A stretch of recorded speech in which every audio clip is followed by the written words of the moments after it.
जो जी। योगी जी का झंडा नहीं लहराया गया था, उस पे आपका क्या कहना, क्या वक्तव्य है? एक्चुअली पॉलिटिकली इसमें कोई इतना ज्यादा बड़ा वो नहीं है, इश्यू नहीं है ये। हम्म। एक्चुअली पॉलिटिकल इश्यू नहीं है हम्म।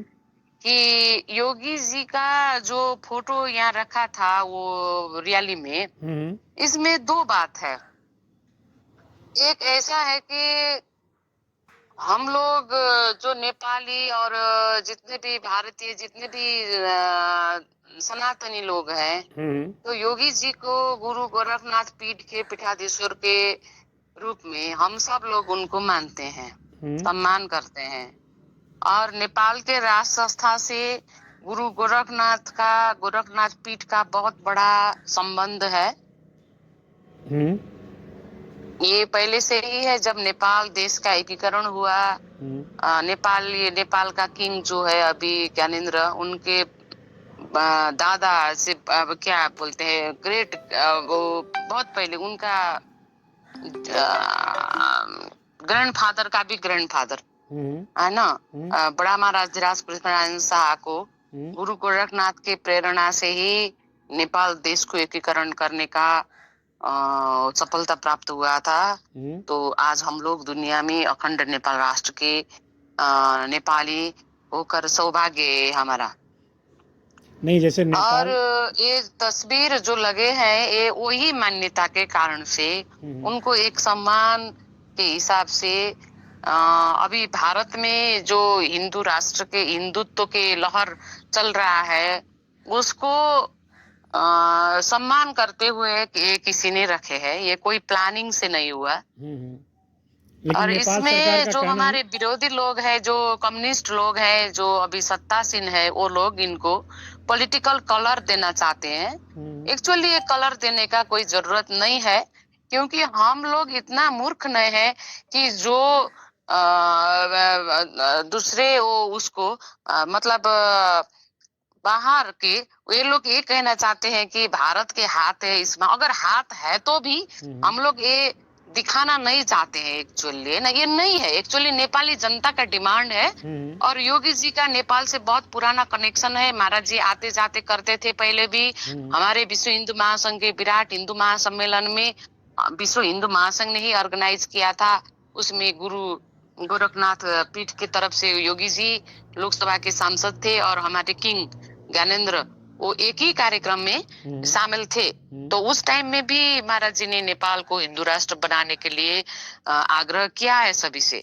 तो उनका ये पुराना रिश्ता है, उसी कारण से उनको ये तस्वीर रखे हैं, ऐसा लगता है मुझे।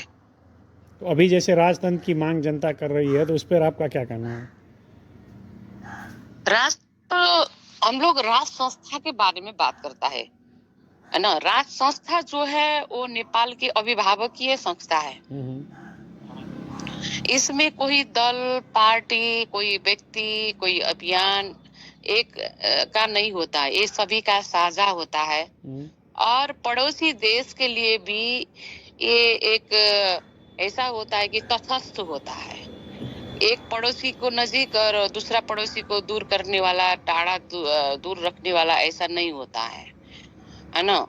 तो नेपाल में राष्ट्र संस्था के नेपाल देश को अभी तक यहाँ तक लाने के लिए उनका बहुत राष्ट्र के निर्माण में योगदान है, शाहबंशी राष्ट्र संस्था का। और जो व्यवस्था परिवर्तन हुआ उस टाइम में हमारे देश में 14-15 वर्ष के पीरियड में 12-13 तो प्रधानमंत्री हो चुके हैं। गवर्नमेंट स्टैब्लिश नहीं है। यहाँ विकास की संभावना सब जीर्ण हो रहा है, दिन दिन खत्म हो रहा है। तो जब राष्ट्र संस्था था उस टाइम में ऐसा नहीं था।